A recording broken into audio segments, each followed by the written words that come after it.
haven't heard about Jay Cutler and what happened, let me just put it down really fast for you, okay? Jay Cutler got a sprained MCL late in the first half against the Packers in the NFC Championship game. Tried to go out on the field in the third quarter, sat out for the rest of the game. Plenty of Bear fans extremely upset with him. Felt like he gave up on the team. I mean, literally, we're talking here. Fans at the end of the game were in the parking lot burning their Jay Cutler jerseys. Burning their Jay Cutler jerseys. So here's the thing with Jay Cutler. Yeah, okay. He didn't really have a good game, and he I guess quit in the second half. Whatever. I don't buy it. And there's a ton of NFL players and former NFL players who, after the game and during the game, tweeted about his toughness, about his heart, about this and that and whatnot. You know what? From their point of view, this is what they're seeing. All right? It's kind of jealousy in a sense because not many players get to play in that NFC Championship game. Not many players do. In fact, a ton of players never even see that field. And for them to see a quarterback with a sprained MCL leave the game and not come back in, it hurts them because they want to be in that game so bad that they would rather be dragged off the field. Now, regardless of that point, Jay Cutler was hurt. He had a sprained MCL, and that's very difficult to play on. And on top of that, type 1 diabetes, you can't take painkillers, the kind that they give in the NFL. So, hey, Jay Cutler is left on the sideline without painkillers. But here's the thing. Whether you think he's a weenie or you think everyone's incredibly wrong to get on his back, whatever, it is not the case. All right, let's look past that because here's the deal. Jay Cutler sucked in that game. He flat out sucked. He was 6 for 14 for 80 yards and an interception. All right, that's terrible. All right, that's in 0 points at halftime. That's horrible. Okay, so the bottom line is, why are you getting mad? Because the thing is Haney coming into the game was the best thing that could have happened to the Bears in that game because they had Cutler down. They had him pinned, and he wasn't doing anything. Now, the fact of the matter is they brought in Todd Collins first, which is a whole different can of worms on top of that, and I'm not even going to get into that. That's terrible management from the Bears. Terrible management. But the thing is, Caleb Haney comes in, and he does a better job anyway. Okay? And it's nobody's place to challenge the toughness of Jay Cutler because guess what?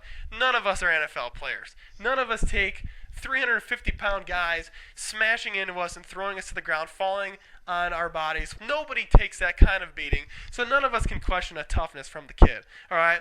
What really irritates the fans and what they can be irritated about is the lack of enthusiasm and the lack of what it seemed like he was giving help to his backup quarterbacks. Jay Cutler looked completely disinterested, and he looked completely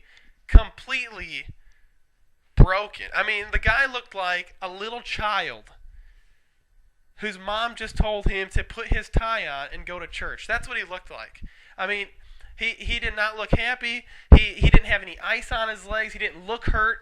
I mean, just the way he came off, the perception of Jay Cutler became the reality there, and that's why Bears fans are mad, and that's the only reason why they can be mad. That perception. If you're going to talk about his toughness, I don't want to hear it. It's crap. All right? He's hurt. He had a sprained MCL. Not very easy to play on. All right? Especially when you have jailbreak offensive line like the Bears. But you know what? If you're going to get mad at him for the demeanor on the sideline and for the lack of care in the NFC Championship game. That's all I'm going to say. Okay? Now we're going to move on. The University of Connecticut has a donor by the name of Robert Burton. Okay?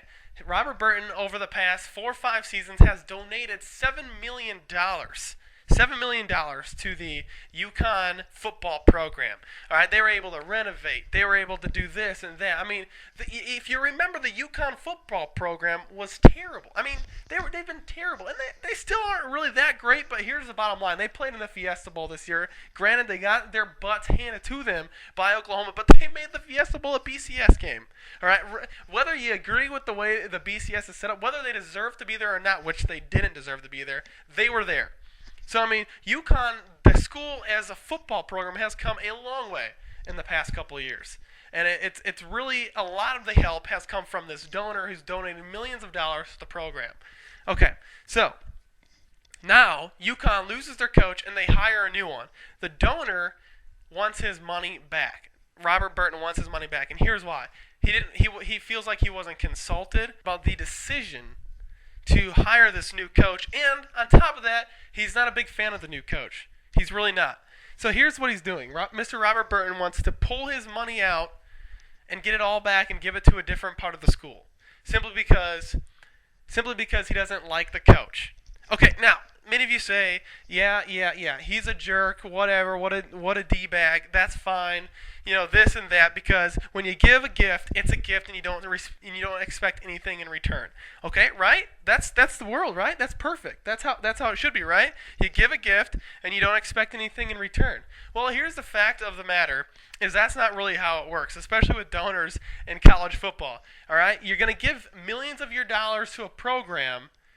Most of them expect to have some kind of say in what goes on, how the money is spent, how the program is going. Because here's what they can say: I'm pulling the money and I'm not giving you anything if you don't like what's going on. So who's at fault here?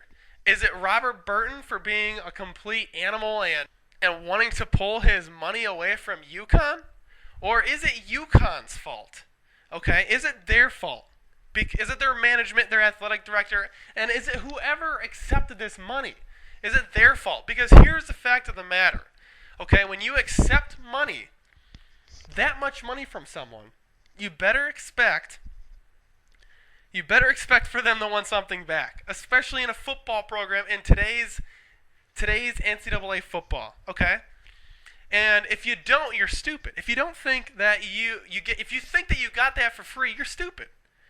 You're not thinking, because here's the deal: no one gives that money for nothing. They want something. That's how it works. They want some kind of power. Because if you got that much money, you got ego. If you got that much money, you have an ego. That's the bottom line. Okay, so in my opinion, UConn's fault. For one, accepting the money and not knowing what the guy wanted. Okay, yeah, you're a school that doesn't get a whole lot of gifts, and this is the first major donor you've had in a while that's given a lot of money to you. It's your fault for not knowing, all right? You get money. If you accept that much money from someone, you better know right then and there, before that money even touches your palm, you better know what they expect.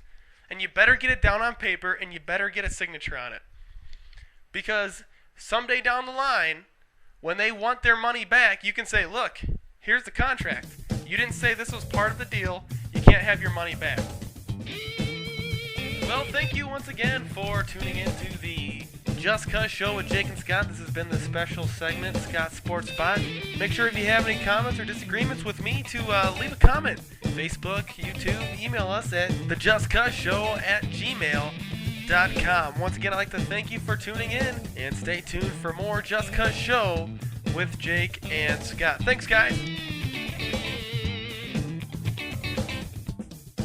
You've been listening to the Just Cuz Show with Jake and Scott. This is Scott Sports Spot.